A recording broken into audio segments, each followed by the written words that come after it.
We're on number 35 of the 48 ways. Ohev es hatoichochos. In order to live, you've got to learn to love. Ohev means he loves. Es hatoichochos is criticism. So what is love? Just to get the definition is worthwhile. The definition of love is to take pleasure in identifying the loved one with his beauty, virtue, good. And what's our pleasure? The pleasure is in the beauty and the virtue that we identify that person with. So if you love your son, you love his intelligence, his beauty, his life, his anything beautiful, anything worthwhile, anything valuable. So love teichoches, it means to love criticism, is to identify criticism with a beautiful thing. It's just luscious to get criticism. How does that sound? Now, criticism both for yourself and to give others. Give others, that sounds a little better. Yeah? But to get criticism should be a pleasure. Well, that's what you got to do. Now, focus your attention on this possibility. So tell me, Clark, can you imagine where you would love to be told that you're not vivacious enough? You don't look intelligent. You don't look as if you really mean it. You're not sincere. Can you imagine somebody telling you this stuff and you say, wow, great. Can you imagine that a fellow like Nixon, you know he was light-skinned. He didn't like criticism. And do you know that he paid people to give him exactly that? They used to have an ad against Nixon, would you buy a used car from this man? Right? And he lost a lot of votes on that, right? And he hired himself a PR man who told him exactly what was wrong. And he really took it to heart. And he won the next election. So you see that the same thing that for you would be dreadful, and for Nixon it's a disaster. But under the proper circumstances, he actually paid for it and was delighted to hear what was wrong. So there is a way of focusing on criticism, and we can find it a delightful thing. The question is, how do we go about it? Okay, so the first of the how is, do exactly that. Let's list the times that we can figure out that we'd be delighted with criticism. So to start it off, it's like, if a business efficiency expert comes into a factory and he tells them that they're wasting thousands of dollars, hundreds of thousands of dollars, millions of dollars. The higher the sum, the more they say, wow, right?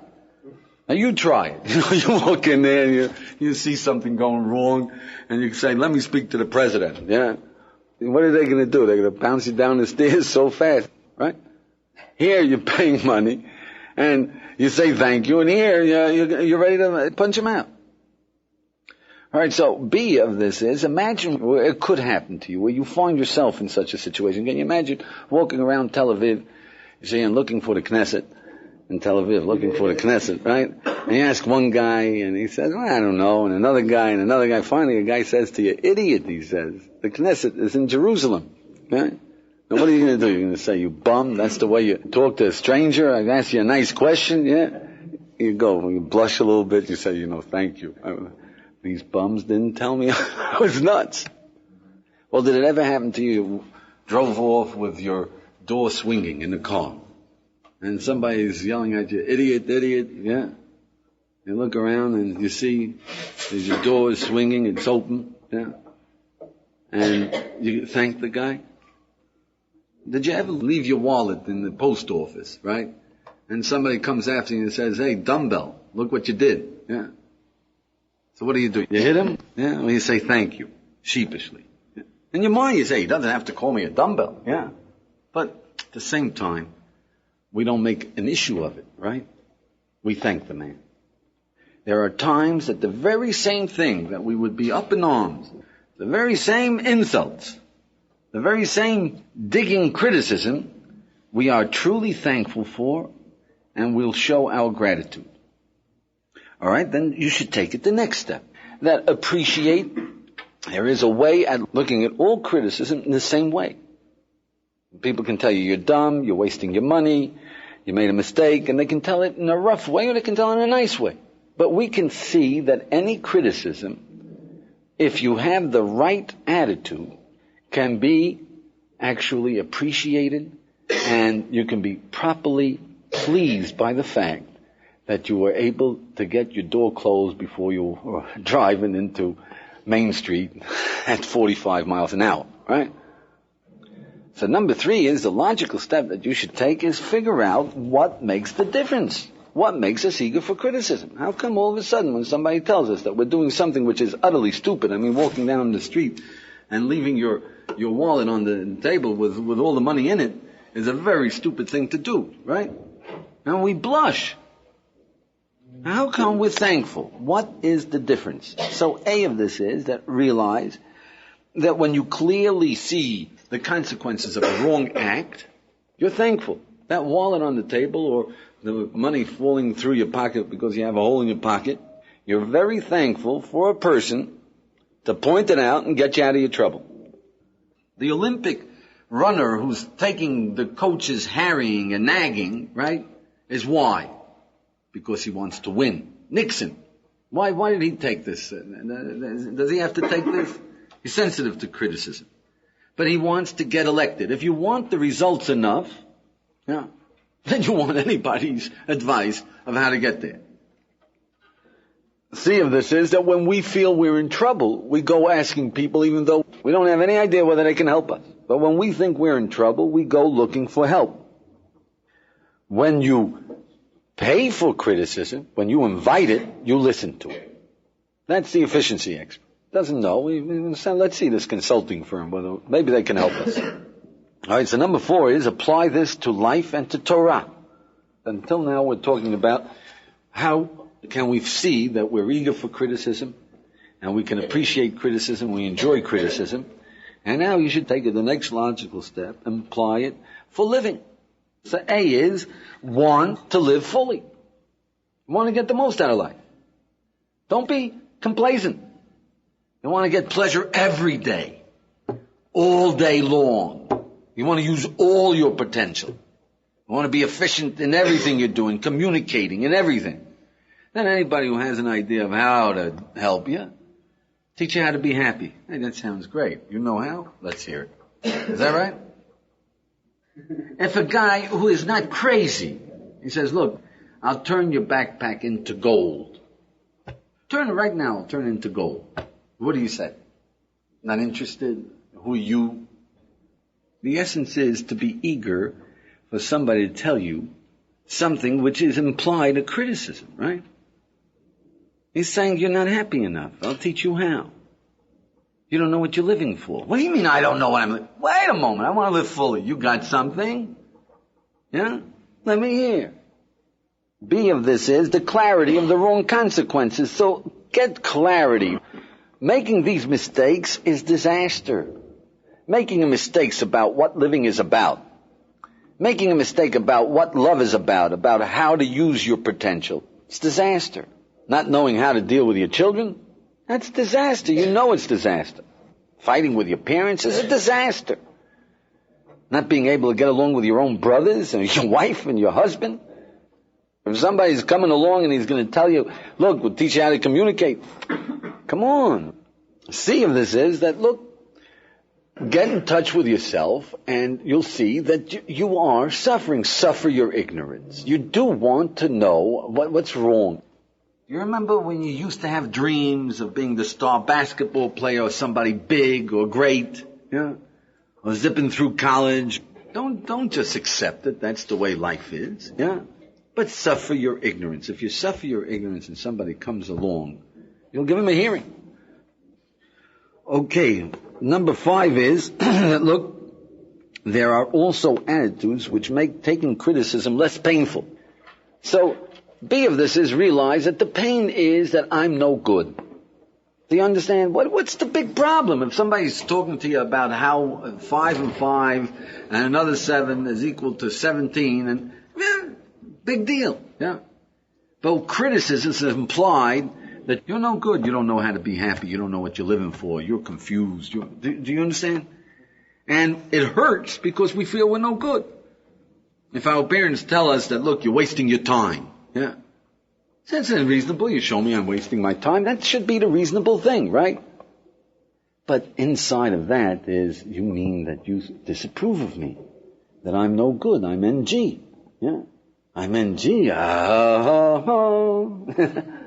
That's where the weapons come out, right? So C of this is, develop the attitudes that doesn't mean that if I made a mistake, I'm no good. There's no one that's perfect. Did you ever meet a perfect man? Anybody here meet a perfect human being? I've never met one, right? So that means that everybody you see is making mistakes. So do you think you're perfect? Big deal, one mistake. Let's get rid of some of our mistakes. 2, an attitude that will help you is teamwork. Never mind whose fault. Let's get it done. You're saying wasting time? Okay, so I'm no good. Big deal. Now, let's start using the time. What is your suggestion? Where do you see I'm wasting time? Does that make sense? That when you have this, never mind whose fault, let's get the ballpark done. It can help in giving criticism, but it also helps in taking it. Focusing on results rather than what a shlemiel I am. Yeah. There are other attitudes like I'm not an expert. When you say I'm not an expert, it makes it, I'm not an expert at living. Help me out. A 4th attitude that I would suggest is that if you realize that pain is passing and results are permanent, grit your teeth for a moment. It's like a needle. It goes over. Okay, you think I'm no good. Okay, now let's see. What is it that you're saying? Take the pain. All right, I got some disapproval. Pain is passing. The results are permanent. Okay, so let's hear. You got some ideas? Where? Why? When? How? Do you see that these attitudes make the pain less? If you make it a whole big deal, then it can ruin your day, your week. Somebody said something to you. If you have these attitudes, it'll make the pain less. If you've gotten this attitude, I want to live fully, you'll say, thank you very much. Yeah? But the least you can do is take it less severely. Number 6 is that the best way of all, taking criticism, is what we call humility, anava. It's one of the 48 ways. At the essence of humility is never mind who's good, who's not good. Just stick to doing the right thing. We don't count. But B of this is that the set that you can have is, how would you advise someone to take this criticism? Take yourself out of the picture. You understand? If somebody tells you, look, you happen to be a very selfish individual, right? And that's striking at you, right? So if you put yourself in a situation, how would I advise a friend of mine to deal with such a piece of criticism? Get distance. Be objective. Out of me. Yeah. But B of this is, in action, I would say, and it's the same thing that we said before, love reality. Take pleasure in accomplishment. Take pleasure in finding new tools, new techniques. When a person is into that, then what's the difference where you get it, and how you get it, and how it's packaged? So C of this is that the best attitude for this appreciation, is if you can realize that the battle for life is the battle for sanity. The trouble with people is that we get disconnected from reality. We forget our purposes. It's a struggle for sanity. It's a struggle to hold on. What do you want? Hurting your own family, your own loved ones, wasting your own life because you don't know where you're going? Wasting your time? That's dangerous. Be afraid of insanity. You'll be very happy to find people to help you in getting a clarity. All right, number 7 is that the best piece of advice, the single piece of advice that we can give you, is don't wait for criticism, but go and ask for it. That's the assignment for today. We'll get back to it. Go and ask 5 guys that are, that you've been around. Say, come on, friend, give me 5 pieces of criticism. You see, if you ask for it, you're going to poke the guy in the nose. So if you mean it, right? Say, sure, go ahead. Tell me what's wrong. What's holding me back? So you ask for criticism, you'll take it. You can't say, what? You just asked me. So you'll have to take it with a certain amount of grace, yeah? And a certain amount of seriousness. After all, the guy worked. He's helping you. He's telling you what's wrong with you. So you have to consider it. Do you see that you're sort of locking yourself into a positive attitude at finding out what's wrong with you? B of this is, that's the best way to get the best criticism. You see, occasionally one of our friends gets fed up with us, and he says, you blinking idiot. And that isn't very intelligible criticism, you understand? And he's fed up, and he doesn't say it in the most articulate way. He doesn't say why you're wrong, etc., and he upsets you, and you lost a good friend, right? Now, it takes an awful lot of stepping on his toes before he's going to do that, yeah? But if you ask him, then he thinks, now how can I tell him that all the time he's using my radio and it annoys me, right? This is my opportunity, right? So you get to where you're being insensitive. And you get valid criticism, well articulated, yeah? Now, as a side piece of advice is that if you do that assignment, you ask each guy to give me 5 pieces of criticism, the first piece, that isn't the important thing. That's just a warm-up. You understand? The guy's taking aim. He wants to see what's going to happen. He's not going to give you the choice piece. That's a throwaway, you know. The second piece is a little on the target. I would say the third piece, the third piece of criticism that he tells you, that's what he wants to tell you. That's the important piece. You get it? So you see that you can get quality, that people they won't come out unless you really frustrate them, and they're going to give it to you in a way that it's hard for you to figure out, you know, what's really wrong. But C of this is, the benefit is that when you ask for criticism and you practice this, you'll learn how to deal with criticism when it comes unexpectedly. You'll learn how to take it from a boss, from a father, from a friend. When it comes unexpectedly, you'll know that, you know, it's something. All right, I've gotten pieces of criticism before. You'll know how to react. Do you see that will work? Okay. Number 8 is that you should make it part of your life. In Jewish consciousness is what all Jews do when they were living as Jews. You know? And it was impossible. You didn't know that before Rosh Hashanah you went out to your friends and you said, come on, tell me what I'm doing wrong. Straighten it out. Before the new year, before the time of reckoning. How would you suggest that I straighten it out? Once a year, every Jew did it. B of this is that before Rosh Chodesh, a new month, every month you do it. Now, even in the United States, even Western consciousness, a new year, there's a new year resolution. You take a reckoning. How much did you accomplish? Did you fulfill your plans? How can you do better? We say don't wait for a whole year. Every 30 days before Rosh Chodesh, ask your friends, ask them people, ask for criticism. Make it a part of your living.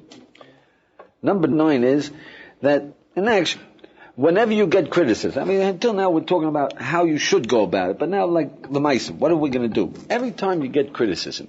So A, don't answer on the spot. Don't react. Don't defend yourself. Your instinctive reaction, squelch it. B of this is that what you should do is at least take it home. Think it over. Remember, this guy told me I'm selfish. Yeah? Is there truth? Was he angry? What does he mean? Why did he say it? C of this is that if you have the gumption, try it out. Say, thank you very much. That was very kind of you to point out that I am selfish. I'm glad to do it, or you'll flabbergast the opposition. D is that if you get into the proper spirit of that, yeah, you say, would you please tell me, why do you see it's wrong? What disturbed you? Would you show me what you're talking about? If you get real gumption, right?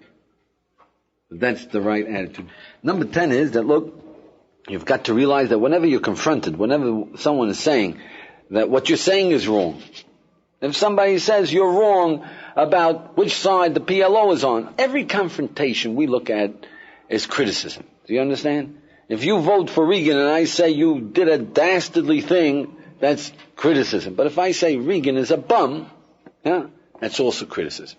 Any confrontation is criticism. So remember to react to confrontation the same way, the same reaction as if somebody said you're a bum, which is don't react, take it home and think about it, and say thank you very much. I didn't know that people thought that Reagan was a bum, as if you didn't. Yeah, thank you for would you please show me why you say so? number 11 is that you should go in for self-criticism. Don't wait until it comes to you. Did you wake up the right way? No? You want to correct yourself. Is that the way you should wake up in the morning? Groan, moan, look for the... Not too good. What can you do about that? What about eating? Yeah, you ate too much. You feel it wasn't smart. No. So what are you going to do about it tomorrow? Do you understand? You should go through. Come on, you want to straighten yourself out. Why wait for criticism to come from others? Yeah. Okay, now we're on the second section. Number 12 is love criticism for others. Yeah. Love criticism is not only to be able to be eager and accept criticism with pleasure because you want to live, but love criticism means love giving criticism. When you're walking down the street, you see a man hit by a car and he's bleeding. Yeah, you wouldn't dream of letting him there, leaving him there, bleeding, and walking away. You'd try to help him. Is that right? We know that you can't do that. Now, do you realize that a man who is arrogant is suffering just as much as the man who is bleeding? The man who's obnoxious, the man who's a nudnik, the man who's miserable is in the same trouble as the man who's bleeding. Then why do we just pass him by? And say, can't stand that guy. You wouldn't want to walk around the world with a bleeding guy, but you know that he's in trouble. You try to help him. Yeah? You have to help him, otherwise you're callous. You're not a human being. You go away because you don't have time for him, right? So don't let another human being be arrogant, callous, waste his life, be a drug addict. Come on. Don't let him make mistakes. So B of this is that there's a difference, you see. A guy who's bleeding, so he knows he wants help. You go to a guy who's obnoxious, who says like, where you from, and why don't you wear your hair differently, you'll look better, and he's obnoxious. Who needs him? But he doesn't know he's obnoxious, right? So you gotta take it a step further, you see, and realize that if you see a guy hit by a car and he's bleeding, blood coming down, and you walk over and you help, and he says, get away, I gotta go, get away, yeah? So what do you say? Well, look, he doesn't want help. Say the guy's really in trouble. He's in shock. He's really in trouble. He doesn't even know that he's bleeding. This is serious. Yeah. So what do you do? I mean, he's violent. Yeah. You say, look, I'll help you. Maybe you want to sit down, have a drink of water, right? I mean, you try to calm him down and try to get him to some place where they'll help him. Is that right? You don't take his objections as if, well, he doesn't want me to help him. You gotta realize the guy who's obnoxious, who's arrogant, he's in shock. He doesn't even know he's bleeding. He doesn't even know that he's got BO, right? he's in trouble. So your concern, your humanity tells you, you have to try to help him. The C of this is that, look, we say that, what am I going to do? I'm going to help people. I don't know how to give criticism. People don't listen to me, etc. We're upset. So that's okay when you see one guy hit by a car, another guy hit by a car, right? But if you know that every day you're going to walk out, you're going to have 5 accident victims lying on your stairs, right? Yeah? Then what do? Huh? You take a course in first aid. So if you're serious, you look around, people are obnoxious. People are miserable. They're bumping off their parents, they're bumping off each other, they're fighting with their fellow workers, right? You don't know what to do. Take a course in first aid. We could be spending all our time criticizing each other. You're looking in the terms of criticizing up until now that you've gotten criticism, yeah? Yeah. And it's no damn good anyway, yeah? But if we spend all our time helping each other, boy, the world will be a heck of a good place, right? You're looking at it, spending all our time criticizing each other, and all we'll be doing is shooting each other for criticizing each other, and criticizing each other for criticizing each other for... But if we're helping each other, and we're accepting the help, wow, right? Number 13 is that the Bible says, Kol avo she'eni motochocha, any love that doesn't have correction is not love. See, people think that love is blind. We say to them, no. Love isn't blind. Love has got a magnifying glass. Yeah? And to prove it, we say to them, who loves you most in this world? Come on. Your father, your mom? Probably my father. Right. Who gives you the most criticism in this world? Most of us, you see, realize that our parents love us the most in this world, right? And the one who'll tell you most easily that what you're doing is stupid, and you're wasting your time, and you don't know what you're doing, and you're it's our father and mother. Yeah? Now why should that be? Because inasmuch as they love you, they are disturbed, they are hurt, they suffer the fact that you're miserable, or that you're making a mistake. Do you see that? And if they care, they just can't walk by. They have to make an effort. It would pay to learn how to give criticism, but it's very hard to give criticism to ones we love in a really good way, yeah? Because we care too much. See? So, if you love people, you criticize them, you try to help them, you try to straighten them out. Yeah? You gotta learn how, but you try, yeah? So B of this is that realize and work at loving humanity, you will help them. Doing the actions of a lover will bring you to love. Take care of humanity, take care of your friends, try to help people, you'll start loving them. You'll pay attention to them, you'll see their virtues, you'll start loving them. Number 14 is that the basic appreciation that you should have is that if you see a man walking into an empty elevator shaft, you know you can't just stand by and wait for the results. Yeah? You've got to try to stop it. When you have clarity, there is no way that you can move away from that. So B of this is realize that it's clarity in anything. Can you imagine if you see someone holding a baseball bat like this and trying to hit the ball? You get it? How many swings will you let him take before you walk over and say, why don't you try it this way? Yeah? No, he was on the other team. Alan, I think that even if he was on the other team, first of all, you'd walk off the court and say, look, we're going to slaughter these guys. But even if he was on the other team, you'd say, listen, let me give you at least a try. Yeah, I'll show you how to swing, right? You're going to teach him how to hold it. If he's going to knock the ball out of the park, boy, you say, wow. That's a good point, Alan. Okay, when we have clarity, we can't do that. So C of this is work on clarity, because when we have clarity, you know that a man is alienating his children. Work on that clarity. You know that he's alienating his children. Tell him that's not the way to get them to change. You nag. It'll only turn him against you. Look at the results. You know you want to. Get the clarity straight. Look what he's doing, look what he's doing, look what he's doing. You will. Which is worse, you see, to suffer a broken finger or a broken self-image? Do you understand? You don't appreciate that this kid can be scarred for life. So number 15 is learn how. Wanting is not enough, because you can be counterproductive. So A of this is that look, it's one of the 613 instructions at a mitzvot. Look it up. There's an awful lot of instruction, an awful lot that comes with it. But B is, let me tell you the most important things. The very word in Hebrew, you see in English it's correction. Correct someone. Yeah.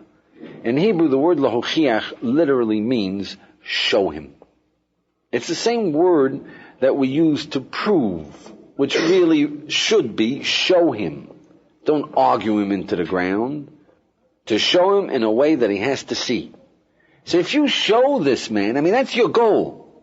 Your goal isn't to tell him off. If you think that your goal is, well, I told my children, I told them they're wasting their life, I got it off my conscience, that's not getting it off your conscience. You get it? That's not showing him nothing. On the contrary, you're antagonizing him. Yeah?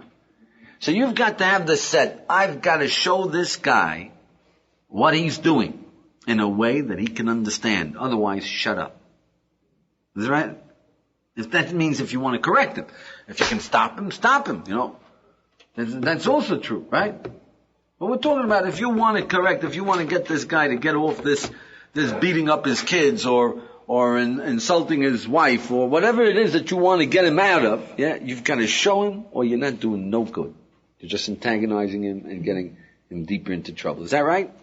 Yeah. So B of this is that the instructions that comes with this commandment to show him is the first thing that you got to do. The first thing you got to do is give 10 potions of love with 1 potion of criticism. First, you got to reassure the guy. Look, I'm on your side. You know, I'm your friend. That's where parents make a mistake. They think that the children accept that. That's not. Yeah, but at the time when you're giving them correction, you remember when they're little children and you ask them to do their homework and they say, "You hate me." Yeah, you're shocked. Well, I hate you. What are you talking about, right? But right now it hurts them. You hate me. Yeah. So we make a mistake. We have to remind them, look, I want you to do your homework because I love you. I want you to know how to read and write. You don't appreciate what reading and writing is. But there's someday you got to go through the whole spiel. Yeah. Because you've got to reassure them, I'm on your side. Otherwise, there's no showing. You don't even get their attention. You get it? The 9 potions of love is to get a focusing on what you have to say. On their side, you like me, I'm a nice guy, you reassured me. Okay, so what's wrong? Yeah. If you can get this guy and you say, hey, you got a beautiful kid there, and I know he's really aggravating you, and he's really suffering. And he says, yeah, I don't know what to do with this kid, right? I'm asking you what to do with this kid, right? Yeah, you say, darn it, I know, boy, there's nothing frustrating as not knowing how to deal with your kids, yeah? Right? He says, yeah, you're right. And you say, well, you know, I once heard, yeah, that if you reassure your kid, and you say to him, look, you know, I love you, why don't you try it? Yeah. You get a better result. Why don't you try it one time? See how it works. Yeah. He's listening. You see that? Yeah, that may actually work. It might actually work. That's right. It might actually work. There are techniques. You get it? It might actually work. Yeah. But that definitely you need. You got to give potions of love. Okay. Number 16 is that, look, at least for wisdom, you've got to realize that if somebody is teaching you about living, you feel criticized, confronted. Relax. If somebody's telling you that you got to love criticism, if there's something confronting about it, I'm doing the wrong thing, you're teaching me something, relax. You got to understand, every time you were getting a piece of wisdom that you didn't buy before, we look at it as a piece of criticism. Look, nobody's perfect. And even if you're doing something wrong, so you want to live. And nobody's threatening you. You've got to watch it, because every time you learn a piece of wisdom, you're looking at it as a piece of criticism. The same thing, like a confrontation. Like somebody's telling you you're wrong. Even though he's not telling you you're wrong. He says that happiness is an obligation. You hear, I'm wrong. Does that make sense? Relax. Go through the steps like we said before. A, don't react. B, take it home, think about it. C, say thank you very much. D is say, please show me that it's so. Yeah? But B of this is that, look, friend, it is criticism. Yeah? Take it as criticism. And remind yourself, you want to live. If it's true, you want to use it. You want to see whether it's true. Take it as criticism. Like if I'm telling you you're wasting your life directly, you say, show me. I show you, look, you have an hour, 2 hours, you waste it. Is it a waste of time? You look at it seriously. Take it as criticism. This is serious. If you should love correction and you don't love it, you're wasting opportunities. If you should be asking people for correction and you don't, you're wasting your potential. You're not getting feedback. Is that right? All right, just one more, and that's for living. Whenever you have a fight with your parents, with your wife, with your children, with your friends, with your boss, remember, it takes 2 to tango. Yeah? Look at it as criticism. There's something going wrong with you. So say, look, there's something bothering you about me. You're angry. Take his criticism. Say, thank you very much for taking note. Now, would you please show me what's wrong? But get it out of the way. It takes 2 to tango. It's your reaction that makes a fight out of it. Turn it around. And with ingenuity, you will succeed. Now, why do we need this? Look, we don't want to make mistakes. We want to straighten ourselves out. We want to get the most out of living, and we know we're not getting it. The best way is get some information from others who know you best. Get their criticism and turn to your parents. They will give you the best criticism around. They are devoted. Yeah? Not the first one, the second, the third piece of criticism. Yeah? Make sense? Okay, so as an assignment, my friends, as an assignment, we ask people, do something. You learn something, do something about it. So do something about it. Look, there's some nice guys here. Choose 2 of the people that you like best. Yeah? Make it 3 of the people that you like best, that you know. Yeah, and you say, look, it's an assignment. I'm doing an assignment. Tell me 10 things that are wrong with me. Yeah? Now, if you get 10 things, that's hard work, I know. I'm asking you to do hard work, Jeff. Yeah? But after you get a list of 10 things, you see, from each guy, just take the 4 that they agree on. Yeah?